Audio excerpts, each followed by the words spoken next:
Hello loves, welcome back to another reactionary video with your girl Sarah, and today we are working on another episode of Young David. Oh, I am so excited. This is actually the last one we will be able to react to for now. Maybe eventually I'll be able to get the guild membership and be able to react to the last two episodes and other things. That would be very much, I will be excited when I'm able to do that, but at the current moment your girl is broke and I cannot. But yes, don't forget to like and subscribe and comment any suggestions you have for series or shows or videos in general of entertainment wise that you would like me to react to. Please keep it Christian friendly. So yes, let's go ahead and watch what we can, which is episode 3, Shepherd.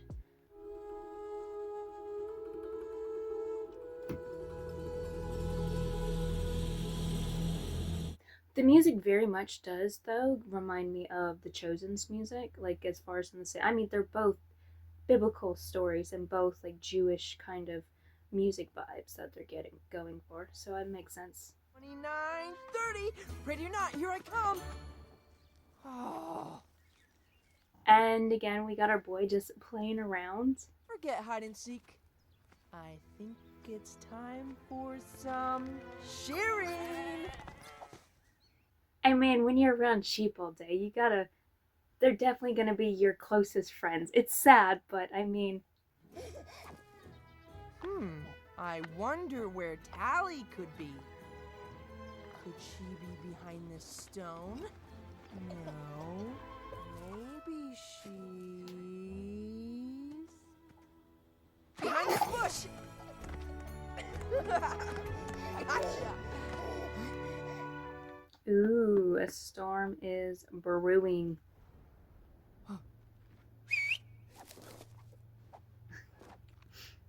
Sheep just being sheep. And that's a nasty storm brewing in too. And we got one of his brothers. Eliab, what are you doing home? Definitely head and shoulders above the rest of them. Where were you just headed? Gibor ran off. Again. Gibor? Ha! Good riddance. Definitely shows the difference. The slightest character development, like you could definitely see, like the whole, for one, reasoning why his father would trust him with the sheep and not his other son, but definitely does show the care. And just for one, like I get it, like I've said before, this is biblical fan fiction, it's not biblical, but I still love the care and consideration they are putting into the characters and showing how they would imagine their character type would be and like behavior would be, like as far as in, especially for the roles that they needed to play, as far as in understanding, like, yeah, if you saw this man, you could assume, like, yeah, maybe he is like king material and David isn't because he's like a boy and so much smaller. But that subtle difference in character, you can easily see how, just in general, of it's just a sheep.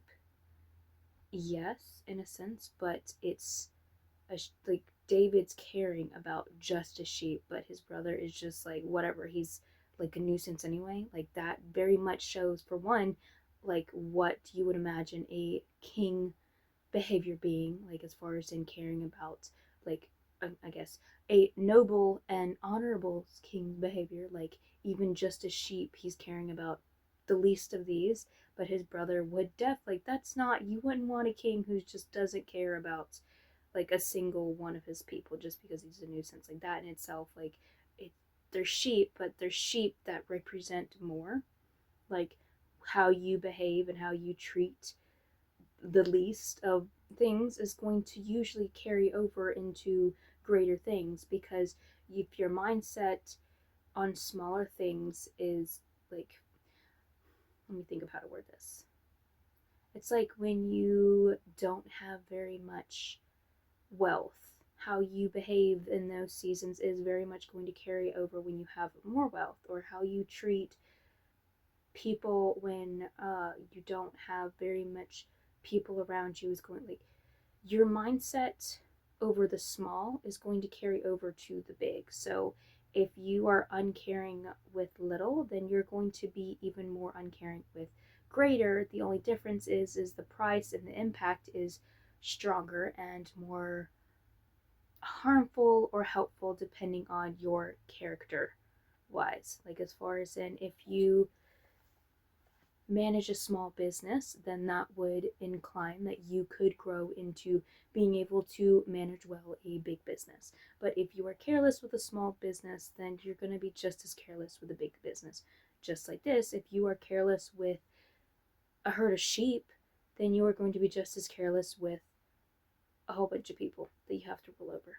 So it definitely shows the dynamic in that. And then just in general, like, as we've said before, the Jesus archetype, David caring about the least of these shows more of a Jesus archetype than his brother just being like, I don't know about you, but I'm glad that I love and have a God that cares about me, even on my worst of days and my most nuisance of days, compared to a God that would just like be like good riddance with her, because she's gotten herself in a muck before. At least this time I don't have to worry about her. Like, it's clear in just this fictional characterization of the characters of how well written they are and how like true to who you could imagine them to be. I can't let you go. I mean, we can still say that at least he's caring about his brother. At the same time, you could say that that in itself is like honorable. Like, on the surface, like, oh yeah, it's he's caring about his family, like those he cares about. At the same time, that is risky kind of behavior of, oh, somebody's going to care about who they care about most before everyone else. And though that is reasonable and understandable, especially from a small aspect, when it comes to kingdomship, like you happen to protect a whole kingdom, you're not supposed to just put the people you care about first. You're supposed to think about the well-being of everyone. So if your mindset's easier set on just those you care about, then that's understandable, that's reasonable. That also means that you aren't the character type that is best equipped to care about people that you don't care about. It's kind of like how Jesus tells us to love our enemies along with, like, what is it if you care for those who you care for, like who are easy to care about? Like, even, I know that's not the exact verse, but it can be an impression of it. We will put the verse here.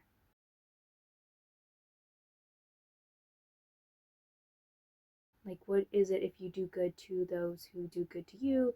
What is it if you care for those who care for you, who are like easier to care for? Like, it's not a good thing just to be good towards those you love. It is a better thing to be good towards those who you don't love, or not. Let me reword that. It is better to be caring and loving towards those who are hard to care for and love and who are even against you. Like, that's a kind of person that you want ahead of a whole bunch of people, is even if they are getting onto your last nerve, even if they are just like against you, you are still putting the heart and self out in above them. That is going to be looking out for their better nature, even if sometimes you would just rather not. Actions speak louder than words, and actions are better put than like the thoughts that fly by in your head. It's just like, oh, I don't want to do this, but I gotta do it anyway, so let me push myself to do it. And that is when godly discipline and godly strength come in very handy, when you are wanting anything but to do the right thing, but you understand that you need to, so you lean on the Lord to give you the strength to, and you just push for it anyway, whether you are wanting to or not. That sheep is not worth risking your life for. It's my job to look after the sheep. It's God's to look after me. Speak the truth, David. Hey! You're a fool, David! Oh yeah? Well, you're too far away to hear come back now anyway. What did you call me? Never Waste of breath, not waste of thought. So at least he's got that under his belt. Gabor! Gabor!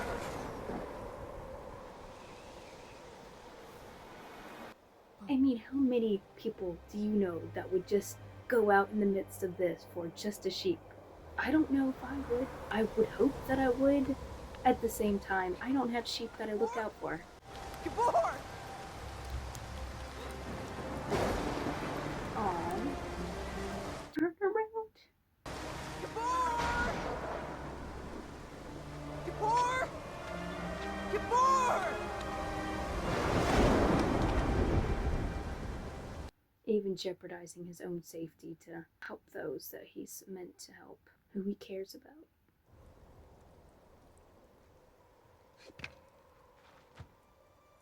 Gabor. Please. Please help me find him. Why wouldn't he come where it's safe? Gabor. Safe. He's always finding trouble. It's like, I don't know if I want to laugh or cry. Where's the most dangerous place to be? Oh! Jeez Louise. He knows his sheep, and that is like a good thing for Gabor. And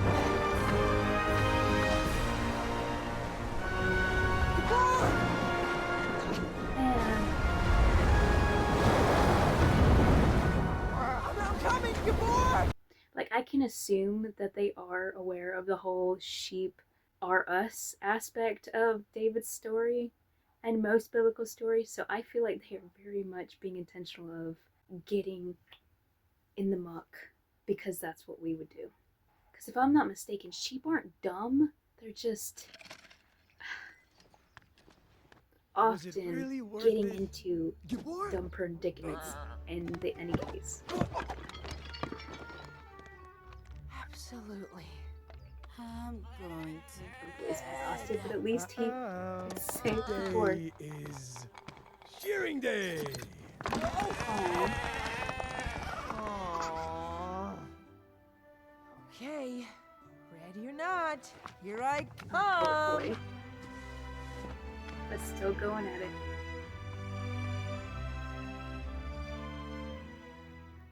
That was so sweet.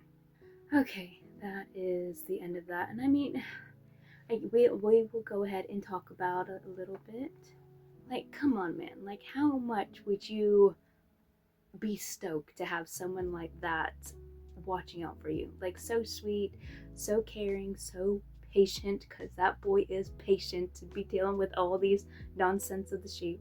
Like, but like I said, like I was saying, like, I feel like they have to be being intentional of comparing the sheep to people, like knowing that as a biblical aspect, because all I keep seeing is like Jesus archetype and sheep equal people archetype, like not in a bad way, but just in a very much, oh, this is so true biblically and this feels so true here. Maybe it's just because I'm so used to it biblically that I'm just projecting it, but I don't think that's the case. But that will be the comment to leave down below. What do you think? Do you think they are being intentional of the Jesus archetype and the sheep archetype? Like, there's so many little things that are being put in here that I don't feel are unintentional. Like, I can get from a writer's aspect of sometimes I will write something and then later come back to it and just be like, light bulb moment. Like, I didn't see you there before. You were not intentionally this deep, but now I get to make you deep because now you make sense as being deep. So I don't know if it's that kind of aspect of they aren't being intentional in certain aspects, but it just comes out that way as being deeper than it is, or I guess being deeper than it was originally intended.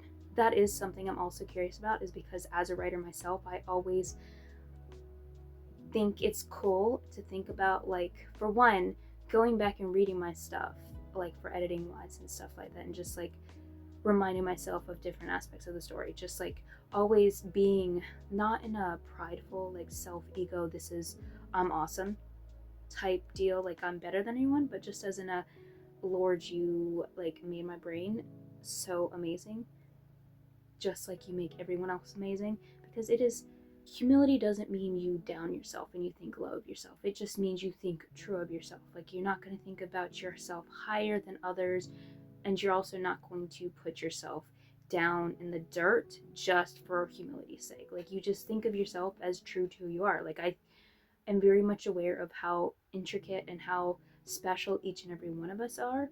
So I can't go and diss myself and then say that everyone else is special. Like, that's not humility. But understanding that everyone is special, so understanding that I am special in a sense of the Lord made everyone different, and this is just the aspect that he made different about me. Like, thinking about going back and reading my stuff or whatever I create and just like looking at it or reading it or just being in awe of like, oh, it's so cool how this came from nothing and how the Lord created me in a way to be able to create this. Like, it's so crazy.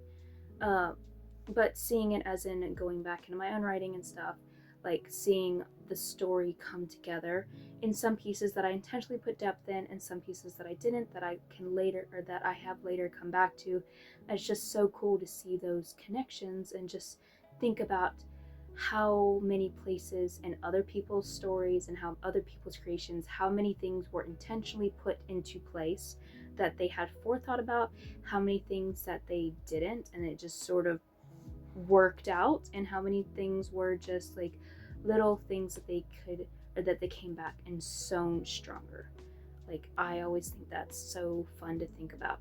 Like, so I wonder about them. Like, how many aspects are they putting into this that are purposely pointing towards what they seem to be pointing towards, and how many things are just there and just, I guess I could also say it in this way.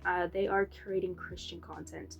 And I know very much, at least for my aspect of, I'm not going to say the Lord gives me divine ideas about every aspect of my writing, but it very much feels like there are very many different aspects to where he is having forethought where I am not. And so later it's like those pieces come together and I'm just like, that's too perfectly put together for it not to have been you knowing that's where we were needing to head and giving me the idea there, but the connection later.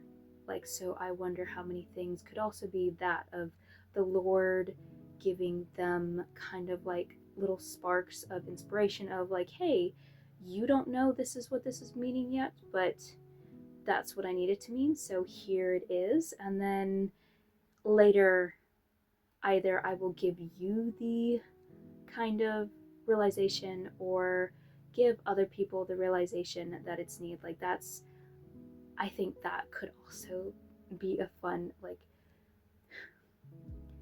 I know I experienced this, so it makes me wonder how and where other people experience this, if that makes sense.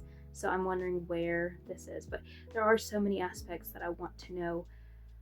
Are they intentional? Like the whole, like I said originally, like I feel like the sheep in the Jesus archetype is too in your face to not be intentional, but also the whole subtleties of character. Like, these are 5-minute clips, 5-minute animations, yet they are putting so much depth in them, and it's like phenomenal. And I cannot wait to see the movie. I cannot wait to see more. And this did say mini series, so it makes me wonder if they are going to expand into making longer episodes, or if it is just going to be just this 5 episodes, or if they are going to maybe keep them short episodes but bring another season. Whatever it is, I am so excited and enjoying every bit that they give us. And as stated before, this is such an amazing series that could go into depth, even if just into David's story, or they could expand into other stories or make spin-offs of other people, because I think they have the David very much down pat, and there's other characters that are similar to David, or even just like Joseph always gives me similar enough vibes to David. Like, I feel like they could make a spin-off there. If I want to see some spin-offs, like I want to see more of this. And like I said before, also not in a whole cash grab, give us quantity.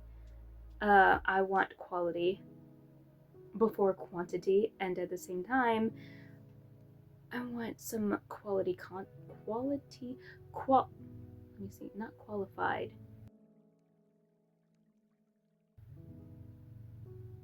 I want to see some good stuff and would like to get more of it because this is phenomenal. And yes, that is it.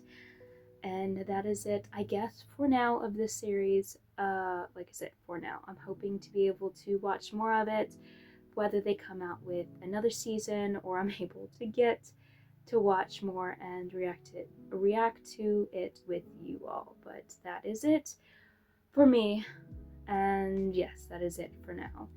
So I appreciate you all for coming and staying. Comment what you enjoyed about this and what I mentioned earlier. I can't remember what the exact comment I asked for, but yes, you do. Hopefully you did.